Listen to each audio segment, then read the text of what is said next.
And welcome back. Our last guest is a national spokesman for the Jehovah's Witnesses, and he's with us today to shine a light on the organization's global campaign, Face the Future with Confidence. Please welcome to the show, Aaron Purvis. Aaron, welcome. Thank you for having me, Bob. So there's a brand new global campaign. I don't know if it's new. You've probably been doing it before, but now I think COVID came in and screwed some things up, but now here we go. Are we putting it back into effect, or is this something brand new? No, we are putting it back into effect, Dr. Bob. Yes. In fact, last Saturday, Jehovah's Witnesses, 8.6 million strong in 239 lands, began a global campaign to invite people to two very special events. The first is a public talk that will be given on April 1st or April 2nd across the globe. And the second event, the most important event of the year, and that would be the memorial of Christ's death. That will happen on April the 4th. April the 4th. And you see, Easter is around the corner. Is that I forgot the exact date of Easter. Yeah, I'm not for sure either. The memorial of Christ's death actually happens on the day that he actually died, Nisan 14, 33 CE. And this year, it just happens to fall on April the 4th. Yeah. So that's the date that we'll be memorializing that very important event. Yeah. And what day will we be starting the global campaign again? So our global campaign actually started last Saturday. Yeah. We're inviting people to these two events using invitations that have been printed in 489 different languages. We want people to be able to attend these events in the language of their heart. So we're providing that as a service to them. Yeah, I remember they were putting that out there that we'll be able to communicate with people in many different languages. Why is the theme of the special presentation, Facing the Future with Confidence, so important? I know you probably feel the same way, Dr. Bob, but many people living in the world today don't have much confidence when they see the world going in the direction that it's going. Recently, very smart people that man the doomsday clock had a meeting on January the 24th. The doomsday clock is just a metaphor for what they feel would be the end of humanity. Yeah. And they moved that clock up to just 90 seconds before midnight, 90 seconds before what they consider is Armageddon. And it's because the confidence is so low. There's the Ukraine war. There's things happening in the environment, just to mention a few things. However, the Bible has it is a message of confidence that this world will get better. It is true that we're living in very difficult times. In fact, the Bible refers to it as critical times, but a positive hope for the future. It was the message that Jesus shared when he was on the earth, and it's what we point to in the Bible as we talk with our neighbors. Yeah. So preaching the last days is not the way it's going to happen, or, iron that out for me. Yeah, so some people, when they think of the last days, they see all of the problems that are present here on the earth. Yeah. And there are a number of them. And Jesus was very clear on what those things would be.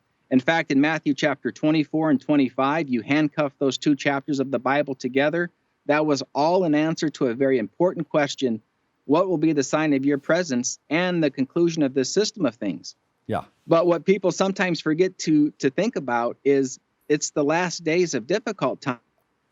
Means the end of a difficult time period. What comes after that? Yeah.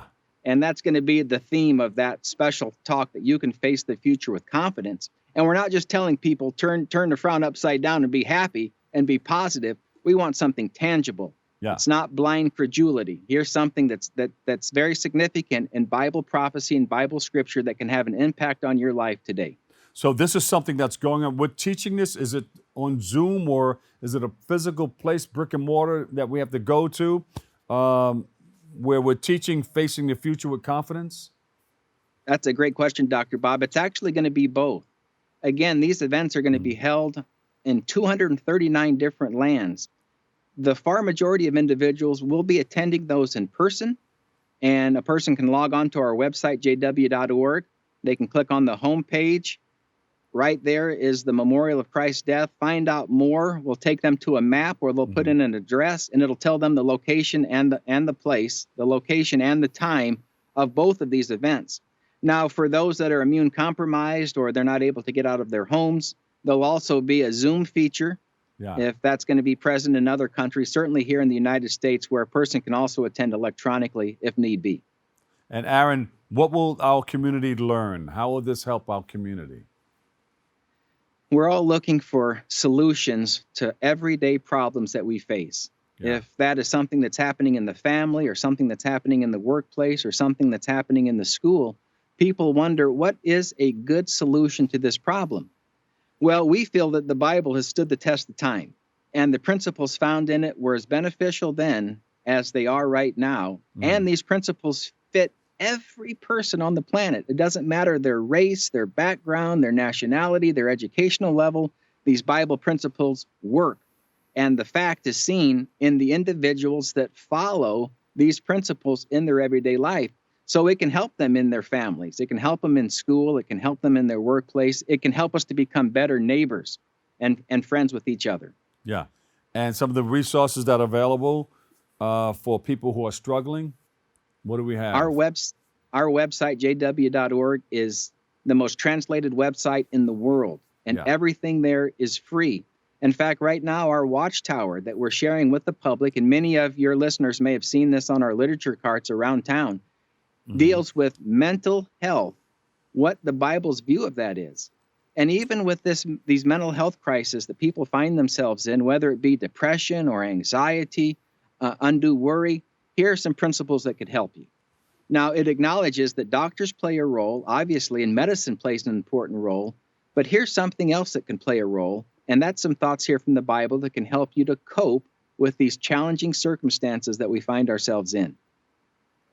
And the memorial observation, what is the significance of that? I'm so glad you asked that, Dr. Bob. It's the most important event of the year. Billions of people have died on this earth. However, there was none that were more significant than the death of Jesus Christ. And on the very night that he died, again, Nicene 1433 CE, he instituted a memorial of this most important event. And in Luke chapter 22 and verse 19, it was the only commandment that Jesus gave us as regards to an event to observe. He said, keep doing this in remembrance of me. And so people since that time period have been observing this event. Jehovah's Witnesses, of course, are in the forefront of that because it is so significant. And we invite ones to come and attend. It's for the public.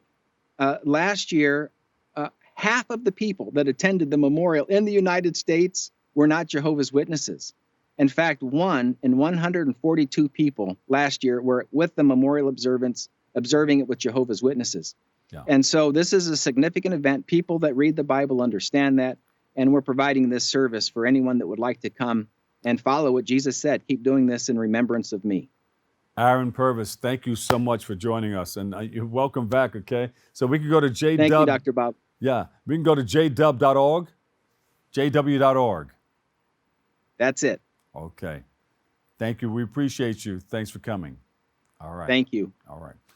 All right, unfortunately, that's all the time we have for today's show. We have to want to thank all of our wonderful people for tuning in and checking it all out, and you, our viewers, for tuning in. You can keep following us on BronxNet TV for continued coverage, and thank you for letting us share in this space and time with you. Join our hosts, Kim and Arlene, Darren Jaime, and Rena Valentine for the new episodes of Open Tuesday, Wednesday, and Friday. I'll see you. I'll catch you another day, another way. Always remember this: what you are is God's gift to you. What you make of yourself is your gift to God. So choose your choice. Let your choice control the chooser. And remember, whether you say you can or you can't, either way, you're right. So say you can, and you will. I'll see you over 107.5 WVLS. I love you all. Peace.